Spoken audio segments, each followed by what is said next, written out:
Hello dear student, कैसे हैं आप लोग? बढ़िया हैं। स्वागत है आपका अपने YouTube चैनल पर जिसका नाम है पारस कोचिंग इंस्टीट्यूट। डियर स्टूडेंट, आज हम लोग बात करने जा रहे हैं फिजिक्स के एक और इम्पोर्टेंट टॉपिक के बारे में जिसका नाम है कि कैसे हम लोग निरक्षीय स्थिति में विद्युत क्षेत्र की तीव्रता निकाल सकते हैं। तो डियर स्टूडेंट, इसके पहले हम लोग बात कर चुके हैं कि अच्छी स्थिति में कैसे विद्युत क्षेत्र की तीव्रता निकाला जा सकता है। आज हम लोग बात करने जा रहे हैं निरक्षीय स्थिति में कैसे विद्युत क्षेत्र की तीव्रता को फाइंड आउट करते हैं।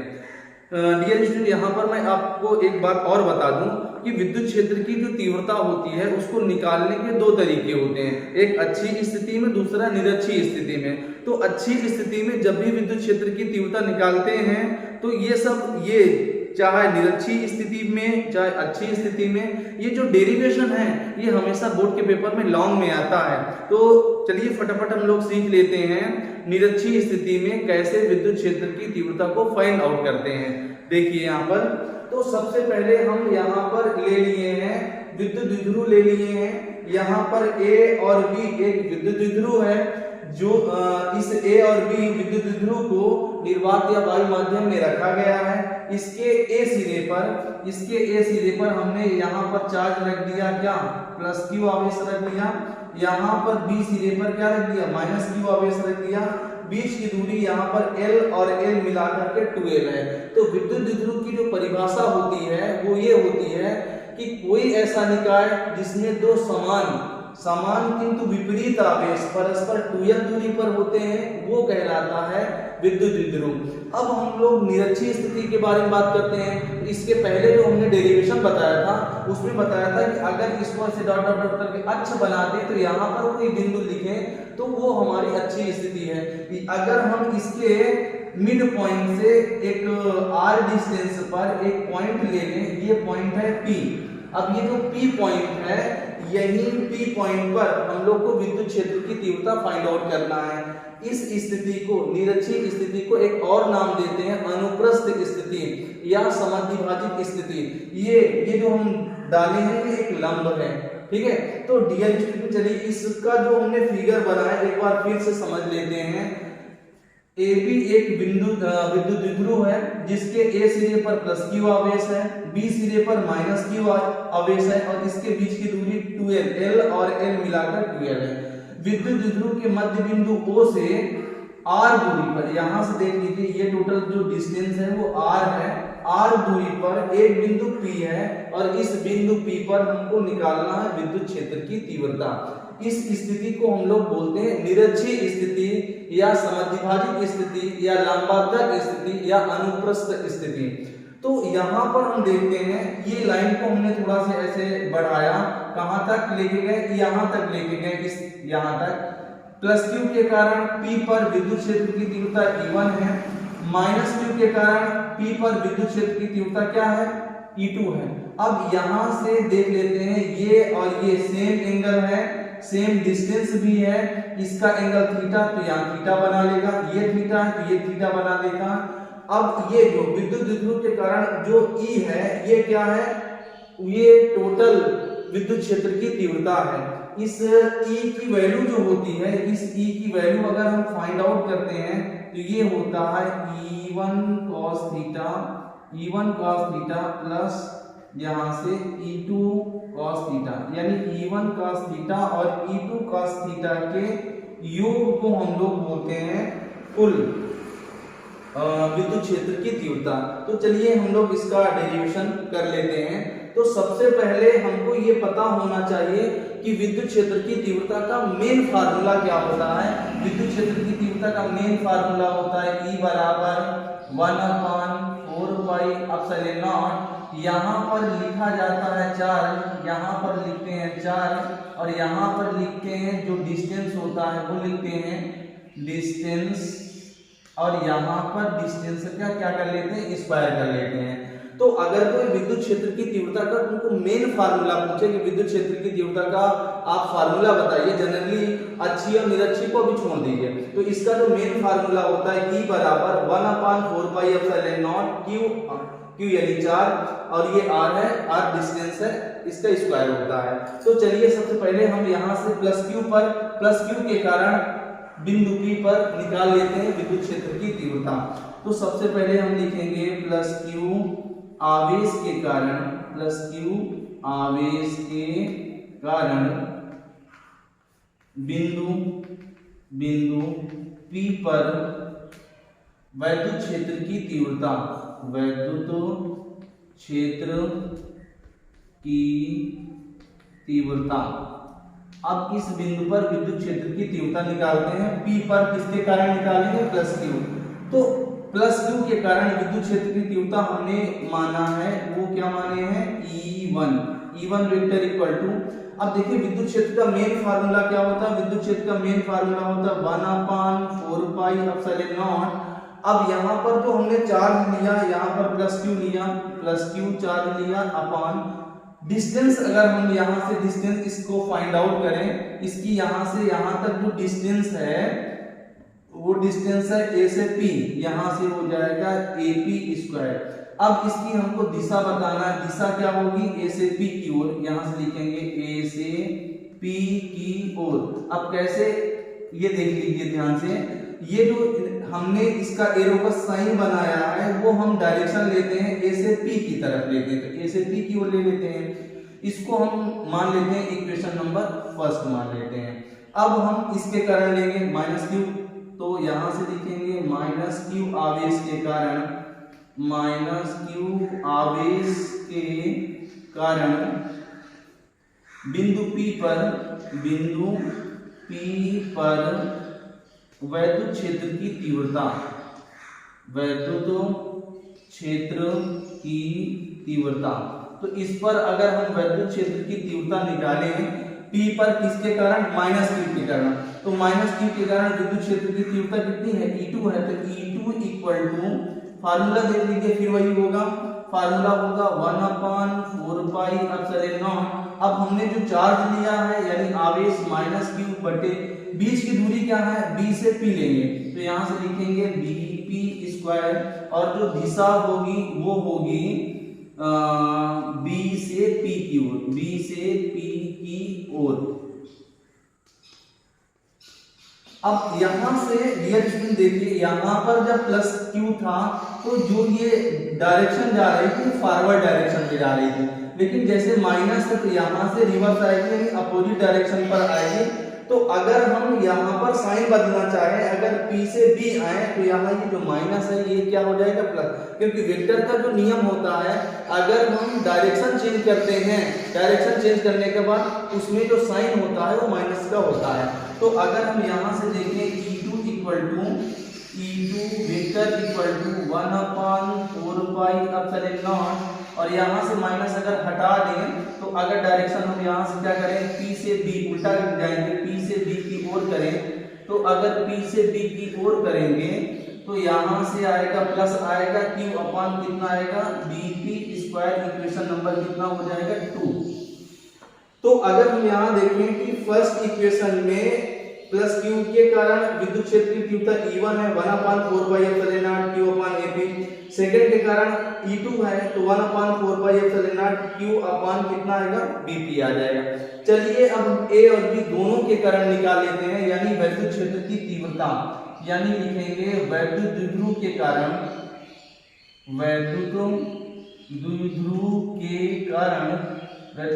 के कारण बिंदु P पर वैद्युत क्षेत्र की तीव्रता, वैद्युत क्षेत्र की तीव्रता। तो इसके कारण निकालेंगे, तो यहां से हमने यहां बताया था जब हम E निकालेंगे तो E वेक्टर इक्वल टू दोनों के कारण यानी प्लस और माइनस दोनों के कारण विद्युत क्षेत्र की तीव्रता होगी E1 vector into cos theta plus E2 vector into cos theta, यानी E1 और E2 दोनों का ये हो जाएगा इक्वेशन नंबर 3। अब डियर स्टूडेंट देखते हैं कि यहाँ से E1 की वैल्यू निकाले हैं, यहाँ से E2 की वैल्यू निकाले, यहाँ पर पुट करते हैं तो लिखेंगे from equation number 1, equation number 2 and equation number 3। We get समीकरण 1, 2 और 3 से क्या देखते हैं, यहां से देखते हैं E vector equal to E1 की वैल्यू कितनी है, E1 की वैल्यू यहां से है 1/4 पाई एप्सिलॉन नॉट और फिर क्या है प्लस Q अपॉन बीच की डिस्टेंस कितनी है AP स्क्वायर है और इनटू में कितना है cos थीटा है प्लस अब E2 की वैल्यू निकालेंगे सेम है 1/4 पाई एप्सिलॉन नॉट फिर क्या है प्लस Q है यहाँ प्लस Q है अपॉन कितना आएगा B से P है। अब यहां से क्या आएगा cos थीटा आएगा। अब अगर यहां से डियर स्टूडेंट देखें जितना A से P की डिस्टेंस है उतना B से P है यानी जितना A से P है उतना B से P यानी ये दोनों ये वाला जो बन जाएगा ये समद्विबाहु त्रिभुज है जितना A से P डिस्टेंस है उतना B से P है।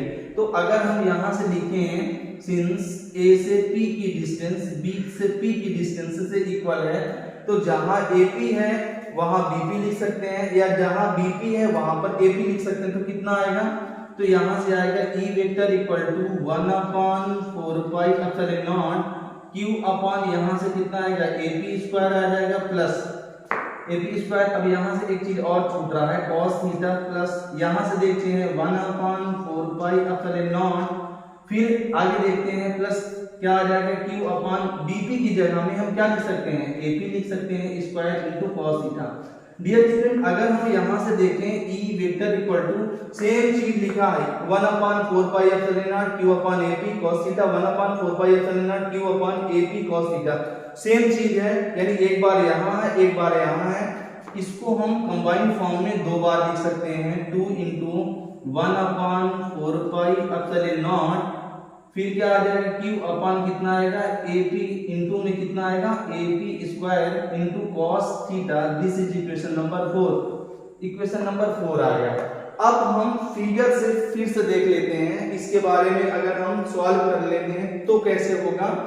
तो अगर हम फ्रॉम फिगर करें फ्रॉम फिगर तो यहां से लिखेंगे फ्रॉम फिगर। अब फिगर के द्वारा अगर हम देखें तो अगर हम इतना त्रिभुज ले इतना ये है ये एक समकोण त्रिभुज बनेगा ये 90 डिग्री होगा इसका नाम P है इसका नाम O है इसका नाम A है। तो अगर हम लें POA में तो अगर यहाँ देखें तो ये एक समकोण त्रिभुज बनेगा तो पाइथागोरस की जो थ्योरम है वो अप्लाई कर सकते हैं। क्या है पाइथागोरस की थ्योरम कर्ण का वर्ग बराबर लंब का वर्ग प्लस आधार का वर्ग। तो अगर यहाँ पर पाइथागोरस की थ्योरम लगाएं तो कर्ण का वर्ग बराबर लंब का वर्ग प्लस क्या हो जाएगा आधार का वर्ग। अब यहाँ पर कर्ण क्या है जो 90 के सामने होगा तो 90 के सामने क्या है 90 के सामने क्या है AP है तो यहाँ लिख देंगे AP स्क्वायर इक्वल टू लंब क्या है लंब का मतलब यहाँ से यहाँ है यानी लंब है OP स्क्वायर प्लस आधार कितना है आधार O से A है तो यहां से आ जाएगा OA स्क्वायर। सबकी वैल्यू देख लेते हैं AP की वैल्यू निकालेंगे AP स्क्वायर इक्वल टू अब O से P देखते हैं O से P कितना है R स्क्वायर प्लस O से A की डिस्टेंस कितनी है O से A की डिस्टेंस है L तो यहां से हो जाएगा L स्क्वायर। तो अगर हम यहां से AP की वैल्यू निकाल लिए तो AP की वैल्यू आ गई R square plus L square. इसको इक्वेशन नंबर 5 लिख कर लेंगे क्योंकि 4 तक हो गया है। दूसरी चीज अगर हम यहाँ पर देखें हमको एक चीज की और जरूरत पड़ रही है cos थीटा की। तो cos थीटा की वैल्यू अगर हम फाइंड करें तो आप लोग देखे होंगे कि ट्राइगोनोमेट्रिकल रेशियो यानी त्रिकोणमिति अनुपात जो होता है sin थीटा बराबर लंब बटे कर्ण cos थीटा बराबर आधार बटे कर्ण। तो यहां से आ जाएगा आधार बटे कर्ण। अब यहां से cos थीटा आधार का मतलब हुआ आधार का मतलब ये नीचे वाला क्या है OA क्या है OA और कर्ण का मतलब यहां से कर्ण का मतलब क्या है O से P ये कर्ण है OP। अब यहां से cos थीटा इक्वल टू निकाले OA का मान L है और OP का मान हमने निकाला है OP का मान आया है OP का है R square plus L square. इसको इक्वेशन नंबर क्या मान लेते हैं 6 रेट कर लेते हैं।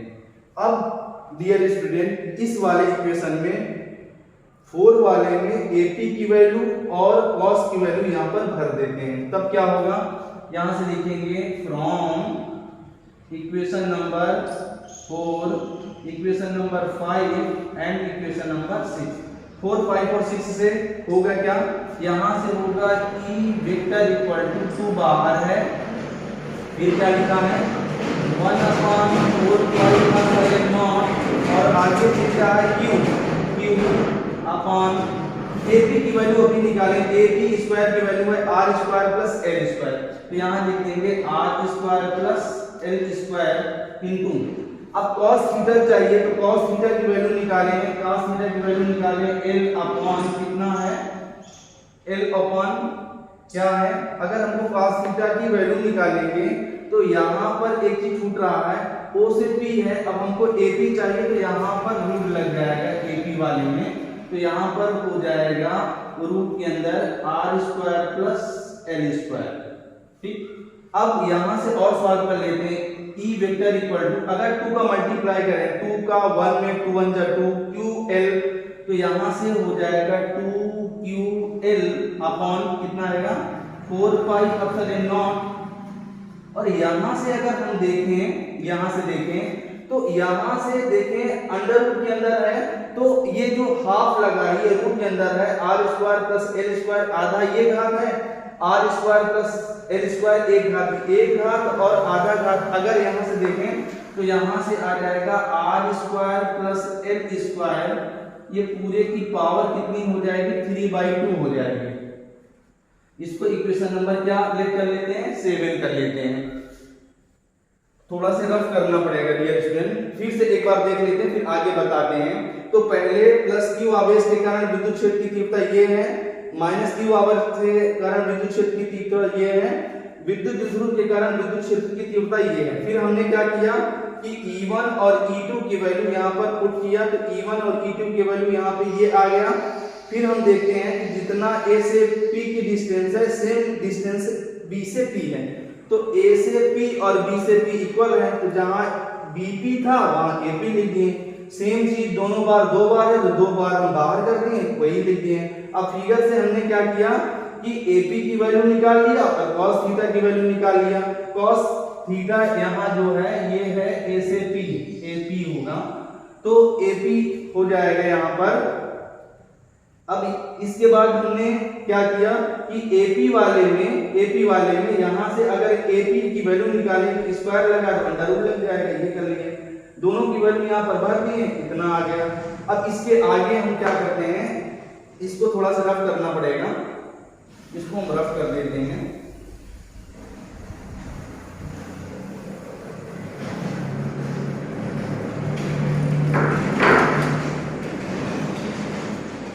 इसके आगे हम देखते हैं, इसके आगे आ जाएगा E वेक्टर इक्वल टू, अब यहां से तुमको हमने एक बात पहले बताई थी कि जो विद्युत द्विध्रुव आघूर्ण है इसको P वेक्टर बोलते हैं, इसका फार्मूला होता है 2QL, यानी जहां पर 2QL है वहां पर हम P भर सकते हैं। P क्या है, विद्युत द्विध्रुव आघूर्ण। तो अब यहां से देखते हैं तो क्या होगा, यहां से भरेंगे तो आएगा 1/4 पाई एप्सिलॉन नॉट और ऊपर आ जाएगा P, नीचे आ जाएगा R square plus L square, पूरे की पावर आ जाएगा 3/2। अब हम अगर देखते हैं ये जो डिस्टेंस है और ये जो डॉट है ये काफी बड़ी डिस्टेंस है, और L क्या है, L बहुत छोटी डिस्टेंस है। तो अगर हम यहां से देखें कि R का मान L की अपेक्षा बहुत ज्यादा है, यानी R is much greater than L, यानी R की अपेक्षा L का मान ज्यादा है, तो क्या करेंगे, तो R स्क्वायर की तुलना में L स्क्वायर को क्या करेंगे, छोड़ देते हैं, L स्क्वायर को छोड़ देते हैं। तो जब R स्क्वायर बड़ा है, यानी R बड़ा है L छोटा है, स्क्वायर करेंगे तो L जो R है वो काफी बड़ा हो जाएगा और L उसकी अपेक्षा बहुत छोटा हो जाएगा। तो हम क्या करेंगे, L को निगलेक्ट कर देंगे, छोड़ देंगे। जब छोड़ देंगे तो कितना आएगा, E vector equal to 1/4 pi epsilon naught P upon, अब L को छोड़ देते हैं तो R स्क्वायर आएगा, पूरे की पावर कितनी आएगी 3/2, यहाँ से ये कैंसिल हो गया, तो ई वेक्टर इक्वल टू कितना आया 1/4 पाई एप्सिलॉन नॉट आया, पी अपान कितना आया आर, यहाँ पर क्यूब लग जाएगा। यही होता है डियर स्टूडेंट निरक्षीय स्थिति में विद्युत क्षेत्र की तीव्रता। तो अगर कोई आपसे पूछेगा कि निरक्षीय स्थिति में विद्युत क्षेत्र की तीव्रता कैसे होती है या इसको कैसे निकालते हैं, तो सबसे पहले निरक्षीय स्थिति पर विद्युत क्षेत्र की तीव्रता की वैल्यू होती है E equal to 1/4 pi epsilon naught P upon R cube, मात्रक होता है न्यूटन प्रति कूलम। और अगर कोई पूछ ले कि अगर इसको निर्वात या वायु माध्यम के अलावा किसी और माध्यम में रख देते हैं, तो जब किसी और माध्यम में रख देते हैं तो यहाँ पर केवल यहाँ पर 1/4 पाई एप्सिलॉन नॉट, यहाँ पर सिर्फ के लिख जाएगा कि माध्यम का परावैद्युतांक है, बस। तो यही हो गया विद्युत क्षेत्र की तीव्रता, वो भी निरक्षीय स्थिति में। इस वीडियो को आप एक दो बार बढ़िया से देख लीजिएगा तो ये जो वीडियो है वो आपको पूरी तरह से समझ में आ जाएगा। अगर ये वीडियो डियर स्टूडेंट अगर आपको अच्छा लगा हो तो ज़्यादा से ज़्यादा लाइक करें, शेयर करें। और अगर ये इस चैनल पर आप लोग नए आए हैं तो इस चैनल को सब्सक्राइब करना ना भूलें। Thank you.